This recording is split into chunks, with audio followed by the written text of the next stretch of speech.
కీర్తనలు 118వ అధ్యాయం 81వ వచనం నుంచి 88వ వచనం వరకు. నీ రక్షణ కొరకు నా ప్రాణము సొమ్మసిల్లుచున్నది. నేను నీ వాక్యము మీద ఆశ పెట్టుకుని ఉన్నాను.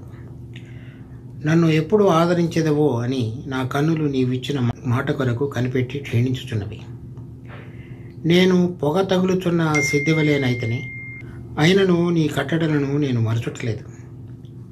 నీ సేవకుని దినములు ఎంత కొద్దివాయను. నన్ను తరుము వారికి నీవు తీర్పు తీర్చుట ఎప్పుడు? నీ ధర్మశాస్త్రమును అనుసరింపని గర్విష్ఠులు నన్ను చిక్కించుకున్నట్టుగా గుంటలు త్రొవిరి. నీ ఆజ్ఞలన్నీ నమ్మదగినవి. పగవారు నిర్నిమిత్తముగా నన్ను తరుముచున్నారు. నాకు సహాయం చేయము. భూమి మీద నుండకుండా వారు నన్ను నాశనం చేయుటకు కొంచెమే తప్పెను. అయితే నీ ఉపదేశములను నేను విడువకన్నాను. నీవు నియమించిన శాసనమును నేను అనుసరించుచున్నట్లు నీ కృపచేత నన్ను బ్రతికింపు. 81వ వచనం నుంచి 88వ వచనం వరకు చదివినటువంటి 118వ కీర్తనలోని భాగం 11వ భాగానికి సంబంధించినది. అది కఫ్ అనేటువంటి అక్షరంతో దానికి ఆధారంగా వ్రాయబడిన ఈ 8 వచనాలు. దీనిలో ఈ కీర్తనకారుడి యొక్క పరిస్థితిని గురించి చెప్తున్నాడు. అతడు 83వ వచనంలో చూసినప్పుడు, నేను పొగ తగులుచున్న సిద్ధివలేనైతేనే, అంటే అతను ఒక తీవ్రమైనటువంటి శ్రమలో గుండా వెళుతున్నటువంటిది పరిస్థితిని చెప్తున్నాడు. తర్వాత అది కలుగ చేసినటువంటి వారు ఎవరంటే 85వ వచనంలో చెప్తున్నాడు, నీ ధర్మశాస్త్రము అనుసరింపని గర్విష్ఠులు నన్ను చిక్కించుకున్నట్టుగా గుంటలు త్రొవిరి. ఇంకొక తెగవారు ఉన్నారు, 86వ వచనంలో ఉన్నారు, పగవారు నిర్నిమిత్తముగా నన్ను తరుముచున్నారు.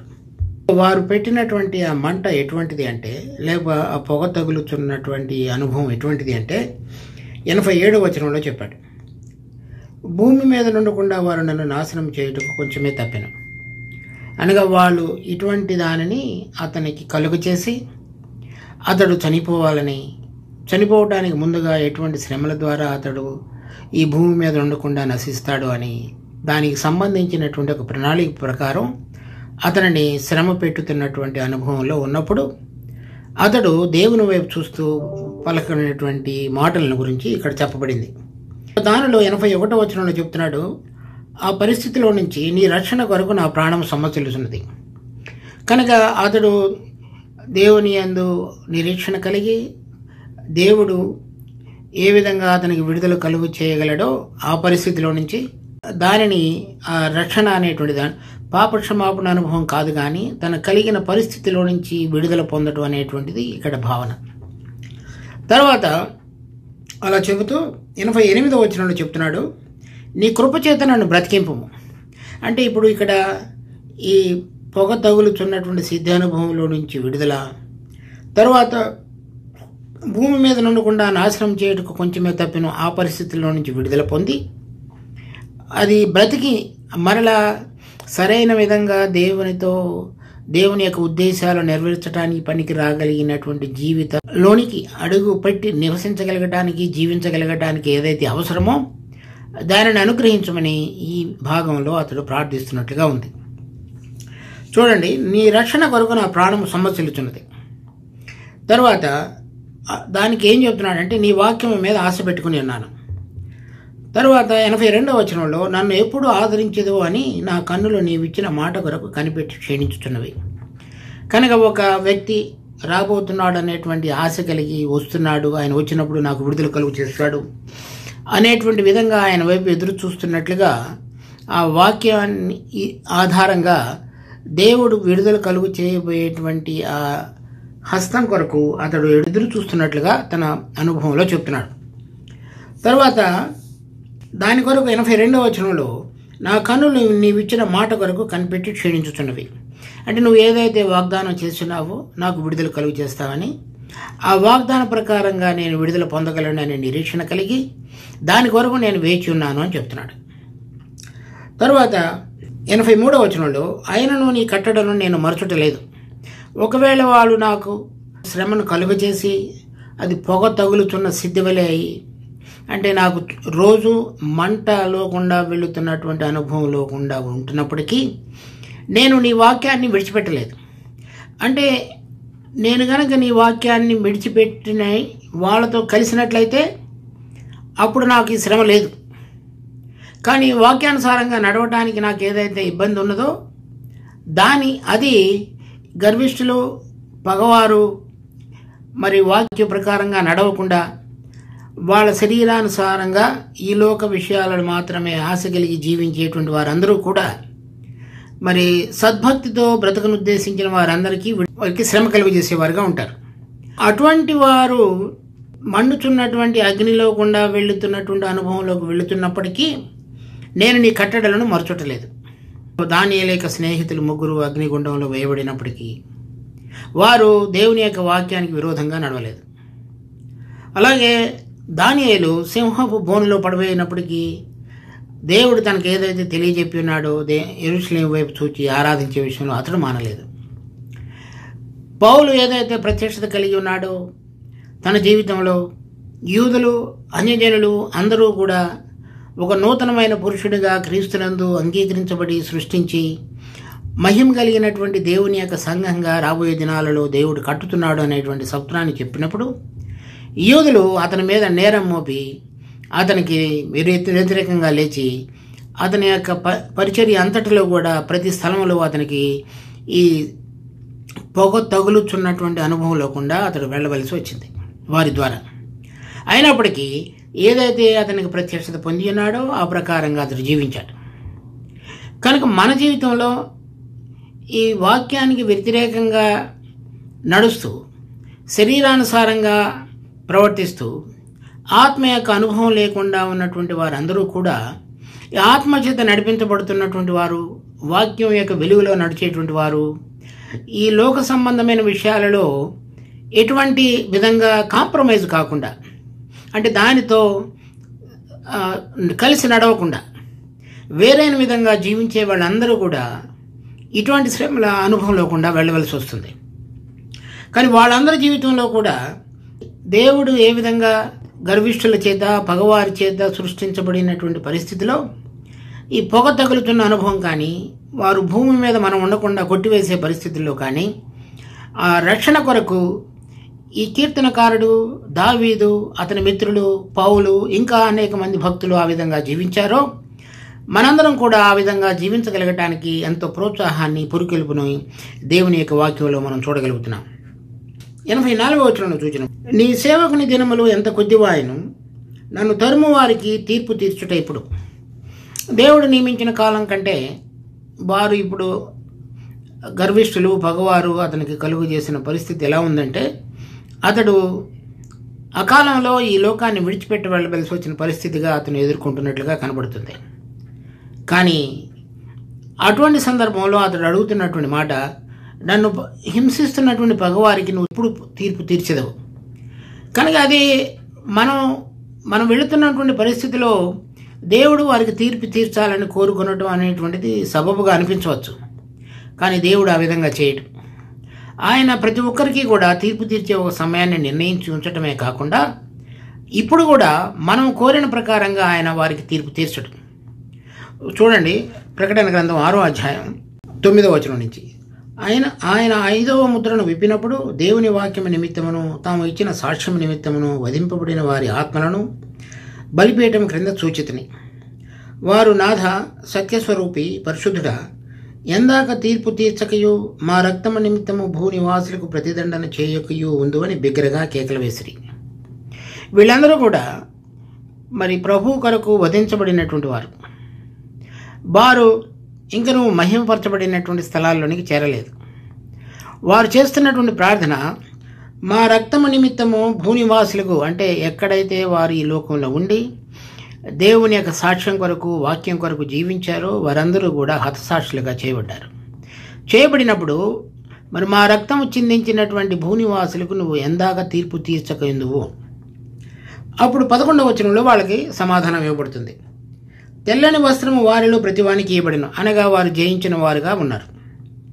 మరియు వారి వలనే చంపబడుబో వారి సహదాసుల యొక్కయు సహోదరుల యొక్కయు లెక్క పూర్తి యొక్క వరకు ఇంకా కొంచెం కాలము విశ్రమింపవలనని వారితో చెప్పాను. కనుక ఈ లెక్క పూర్తి అయ్యేటంత వరకు ఎవరైతే ఇక్కడ చెప్తున్నారో ఈ పగవారు, గర్విష్ఠులు, అది సద్భక్తితో బ్రతకను ఉద్దేశించిన వారందరికీ శ్రమ కలుగు చేసేటువంటి వారందరూ కూడా ఒక సమయంలో దేవుడు ఎవరెవరైతే ఆయనకు హతసాక్షులుగా చేయబడాలో, లేక శ్రమలలో గుండా వెళ్ళి పరిపూర్ణులుగా చేయబడాలో, ఆయన మహిమార్థకరమై ఇటువంటి ఘటనలందరినీ ఆయన వాడుకున్నాడో అది లెక్క పూర్తి అయినప్పుడు మాత్రమే ఈ పగవారికి దేవుడు తీర్పు తీర్చేటువంటి వాడుగా ఉన్నాడు. కనుక మనకు కోరిన సమయంలో మనం వెళుతున్న పరిస్థితిని బట్టి దేవుడు వారికి తీర్పు తీర్చాలని కోరుకునడం అనేటువంటిది సబబు కాదు. ఆయన తగిన సమయంలో, దానికి నిర్ణయించిన సమయంలో ఆ ప్రకారంగా ఆయన జరిగించేవాడుగా ఉన్నాడు. తరువాత 87వ వచనంలో, భూమి మీద నుండకుండా వారు నన్ను నాశనం చేయుటకు కొంచెమే తప్పిను, అయితే నీ ఉపదేశంలోనే నేను విడువకై ఉన్నాను. సో వీటన్నిటిలో కూడా 81వ వచనంలో, నేను నీ వాక్యం మీద ఆశ పెట్టుకుని ఉన్నాను. తర్వాత 82లో, నా కన్నులు నీవిచ్చిన మాట కొరకు. తర్వాత 83లో, ఆయనను నీ కట్టడలను నేను మరచుటలేదు. 86వ వచనంలో, నీ ఆజ్ఞలన్నీ నమ్మదగినవి. తర్వాత 87లో, అయితే నీ ఉపదేశంలో నేను విడువకై ఉన్నాను. 88లో, నీవు నియమించిన శాసనమును నేను అనుసరించున్నట్లు. ఇవన్నీ కూడా దేవుని యొక్క వాక్యం ఆధారంగా అతడు జీవించాలని కోరుతున్నవాడుగా కనబడుతున్నాడు. చూడండి, యోహాను సువార్త 6వ అధ్యాయం 63వ వచనం, ఆత్మయే జీవింపచేయుచున్నది, శరీరము కేవలం నిష్ప్రయోజనము. నేను మీతో చెప్పి ఉన్న మాటలు ఆత్మయు జీవమునై ఉన్నవి, కానీ మీలో విశ్వసించని వారు కొందరు ఉన్నారని వారితో చెప్పాను. అది నేను చెప్పుతున్నటువంటి మాటలు ఆత్మయు జీవమునైనవి. కనుక దేవుడు మనకు అనుగ్రహించినటువంటి వాక్యం ద్వారా ఈ 81లో చెప్పినట్లు ఆశ పెట్టుకునటం, తర్వాత మాట కొరకు కనిపెట్టడం, తర్వాత ఉపదేశాలను విడవకుండా ఉండటం, వీటన్నిటికి ఆధారంగా 88వ వచనంలో చెప్తున్నాడు, ఆ వచనాల ద్వారా నేను బ్రతుకున్నట్లు, నీవు నియమించిన శాసనమును నేను అనుసరించినట్లు నీ కృపచేత నన్ను బ్రతికించము. అంటే ఇప్పుడున్న పరిస్థితిలో ఈ ఆత్మయు జీవమునై ఉన్నటువంటి నీ వాక్యము నాలో పనిచేసి, ఇక ముందు కూడా నేను ఆ జీవం కలిగి బ్రతికి ముందు నీ వాక్యాన్ని అనుసరించుతూ జీవించగలిగి నా జీవిత యాత్రను సంపూర్ణం చేయగలగటానికి ఏదైతే కృప అవసరమో ఆ కృప ద్వారా నన్ను బ్రతికించు. ఆ జీవము కలిగినటువంటి ఆత్మ నువ్వు నాకు అనుగ్రహించినటువంటి జీవం ద్వారా ఇప్పుడు శరీర సంబంధమైన శ్రమలలో కానీ, గర్విష్ఠులు పగవారు నన్ను పెట్టుతున్నటువంటి ఇబ్బందులు ఇరుకులలో కానీ, ఈ పరలోక సంబంధమైన వెలుగును చూచి ఆత్మలో నేను ఎల్లప్పుడూ నీ యందు స్థిరంగా నిలబడి ఉండగలగటానికి కావలసినటువంటి కృపను నాకు దయచేయము అని అడుగుతున్నాడు. పౌలు ఒకసారి కనుక చూసినట్లయితే 2వ కొరింథీ 1వ అధ్యాయంలో 4-5 వచనాలు, దేవుడు మమ్మను ఏ ఆదరణతో ఆదరించుచున్నాడో ఆ ఆదరణతో ఎట్టి శ్రమలలో ఉన్న వారినైనను ఆదరించుటకు శక్తిగల వారమగునట్లు ఆయన మా శ్రమ అంతటిలో మమ్మను ఆదరించుచున్నాడు. ఇక్కడ 82వ వచనంలో చూసినప్పుడు, నన్ను ఎప్పుడు ఆదరించదేవో అని నా కన్నులు నీవిచ్చిన మాట కొరకు కనిపెట్టి క్షీణించుచున్నవి. కనుక పౌలు తను వెళుతున్నటువంటి శ్రమలో దేవుని చేత ఆదరించబడినట్లుగా చెబుతున్నాడు. అది దేవుని యొక్క వాక్యం ద్వారా, తన అంతరంగంలో దేవుడిచ్చినటువంటి ఆ నిరీక్షణ యొక్క బలం ద్వారా అతడు ఆదరించబడుతున్నాడు. తర్వాత 5వ వచనం, క్రీస్తు యొక్క శ్రమలు మా యందు ఎలాగ విస్తరించుచున్నవో అలాగే క్రీస్తు ద్వారా ఆదరణయు మాకు విస్తరించుచున్నది. అనగా ఈ పొగ తగులుచున్నటువంటి స్థితి, తర్వాత గర్విష్ఠులు, తర్వాత భూమి మీద ఉండకుండా కొట్టివేయడానికి చేసిన ప్రయత్నం, అది ఒక్కొక్క మెట్టుకు అతని యొక్క శ్రమ మరింతగా వేడిలోనికి తీసుకొని రాబడి ప్రాణం యొక్క అపాయ స్థితిలోనికి తీసుకొని రాబడినప్పుడు ఈ వాక్యం ద్వారా ఆయన వారిని ఆదరించి బలపరుచున్నాడు. ఆ బలపరచబడినటువంటి అనుభవాన్ని ఇక్కడ చెప్తున్నాడు. 6వ వచనంలో, మేము శ్రమ పొందినను మీ ఆదరణ కొరకును రక్షణ కొరకును పొందుదము. మేము ఆదరణ పొందినను మీ ఆదరణ కొరకై పొందుదము. ఈ ఆదరణ మేము కూడా పొందుతున్నట్టు శ్రమలను ఓపికతో సహించుటకు కార్యసాధకమైనది. కనుక దేవుడు అందరం వాక్యం ద్వారా ఇచ్చినటువంటి ఆదరణ తను వెళుతున్నటువంటి ఈ శ్రమ మార్గంలో ఓపికతో సహించి ఇతరుల యొక్క ఆదరణ కొరకు తను పనిచేయగలిగేటువంటి విధంగా అతనిని స్థిరపరిచున్నది. అది దేవుని యొక్క వాక్యము కృప ద్వారా బ్రతికించబడి మరింతగా దేవుని యొక్క పనిలో వెనకబడిపోకుండాన్నట్లుగా ముందుకు పని చేయగలగటానికి పౌలు యొక్క జీవితంలో దేవుని యొక్క వాక్యం ద్వారా స్థిరపరచబడిన వాడే జీవించిన వాడుగా చూస్తున్నాం. తర్వాత ఈ అనుభవాన్ని పొందిన వాడే అదే అధ్యాయంలో ఇక్కడ 18వ వచనంలో చెప్తున్నాడు, దేవుడు నమ్మదగిన వాడు కనుక మేము మీకు చెప్పిన వాక్యము అవునని చెప్పి కాదన్నట్టుగా ఉండలేదు. అంటే ఆయనను గురించి మేము మీకు ఏదైతే చెబుతూ వచ్చామో లేక మేము ఏదైతే ఇంతవరకు రుచి చూచున్నామో అది అవునన్నట్లుగానే ఉన్నది కానీ కానన్నట్లుగా లేదు. మా చేత అనగా నా చేతను సిల్వాను చేతను తిమోతి చేతను మీలో ప్రకటింపబడిన దేవుని కుమారుడు యేసుక్రీస్తు అవునని చెప్పు కాదని వాడై ఉండలేదు, కానీ ఆయన అవునని వాడై ఉన్నాడు. దేవుని వాగ్దానములు ఎన్ని అయినను అన్నీ క్రీస్తునందు అవునన్నట్లుగానే ఉన్నవి కనుక మన ద్వారా దేవునికి మహిమ కలుగుటకై అవి ఆయన వలన నిశ్చయములై ఉన్నవి. కనుక ఈ వాగ్దానములు దేవుని యొక్క వాక్యము ఆ వాక్యం ద్వారా ఆదరించబడి ఆయన కృప ద్వారా బ్రతికించబడి అవి పొగ తగులుచున్నటువంటి సిద్ధిలోకుండా వెళుతున్న అనుభవం కానీ భూమి మీద ఉండకుండా కొట్టివేయటానికి గర్విష్ఠులు కానీ పగవారు కానీ పన్నిన పన్నాగములు త్రొవ్విన గుంటలు వాటి యొక్క అనుభవంలో నుంచి బయటికి రాగలిగేటట్లుగా దేవుని యొక్క వాక్యము ద్వారా ఆదరించబడి ఇతరులు కూడా ఆదరించబడటానికి పనికి రాగలిగినటువంటి సాధనాలుగా ఇటువంటి అనుభవం లేకుండా వెళ్ళినటువంటి బిడ్డలు ఉన్నారు. అదే అనుభవం కలిగిన వాడే తర్వాత 4వ అధ్యాయంలో చూడండి, 2 కొరింథీ 4వ అధ్యాయం 10వ వచనం, యేసు యొక్క జీవము మా శరీరమందు ప్రత్యక్షపరచబడుటకై యేసు యొక్క మరణ అనుభవమును మా శరీరమందు ఎల్లప్పుడూ వహించుకొని పోతున్నాము. ఇక్కడ మనం చదివినటువంటి 88వ వచనంలో నీవు నియమించిన శాసనమును నేను అనుసరించినట్లు నీ కృపచేత నన్ను బ్రతికించము అంటే ఆయన జీవం ద్వారా నేను బ్రతికి ఇప్పుడున్నటువంటి శ్రమలన్నిటిలో కూడా జయించినటువంటి అనుభవంలోనికి రాగలిగి నీ వాక్యం యొక్క స్థిరత్వంలో ముందుకు సాగగలగటానికి ఏదైతే అవసరమో అది నువ్వు నాకు చెయ్యి. అలా చేయబడినప్పుడు అలా చేయబడినటువంటి అనుభవం కలిగిన వాడే పౌలు ఇక్కడేం చెప్తున్నాడంటే మేము అటువంటి అనుభవంలో కూడా వెళుతున్నప్పుడు ఆయన వాక్యం ద్వారా మమ్మల్ని ఆదరించడం మాత్రమే కాకుండా ఆయన జీవం మాలో పనిచేయటం ద్వారా మేము మరింతగా ఆయన కొరకు సాక్షులుగా జీవించడానికి పనికి రాబడిన విధంగా మేము చేయబడ్డాం. ఆ వాక్యాన్ని మేము అనుసరించినట్లని ఇక్కడ దావీదు చెప్పిన కీర్తనకారుడు 88వ వచనంలో చెప్పినట్లు.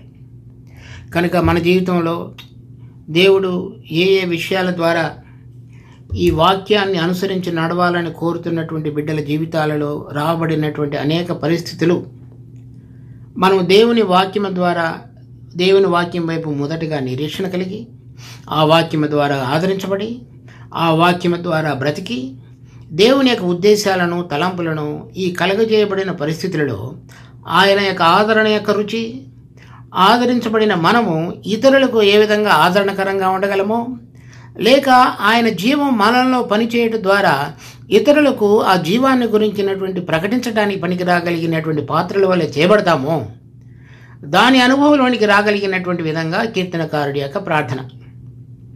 అది అనేక మంది భక్తుల జీవితాల్లోనూ మనం చూస్తాం.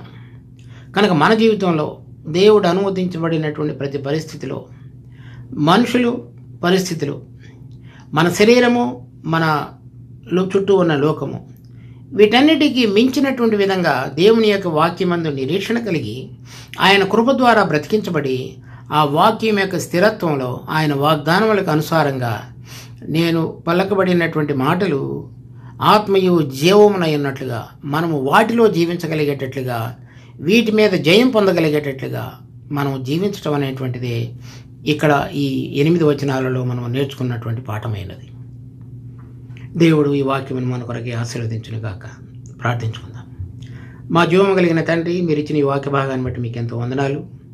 ఈ వాక్యాన్ని మా కొరకే ఆశీర్వదించి మరి ఏ విధంగా పౌలు కీర్తనకారుడు అనేక మంది దానియేలు వారి అతని మిత్రులు వీరందరూ కూడా ఎంతో శ్రద్ధతో ఆ వాక్యం మీద ఆశ పెట్టుకొని ఆదరించబడి బలపడి బ్రతికి మీ కొరకైనటువంటి సాక్షులుగా జీవించారో అటువంటి అనుభవంలోనికి మీ బిడ్డలమైన మేము రాగలిగి ఆ వాక్యం యొక్క వెలుగులో జీవించగలిగటకు కావలసిన కృపను కనికరాన్ని అనుగ్రహించమని మా రక్షకుడు ప్రభువైన యేసు నామమున అడిగి వేడుకుంటున్నాం తండ్రి.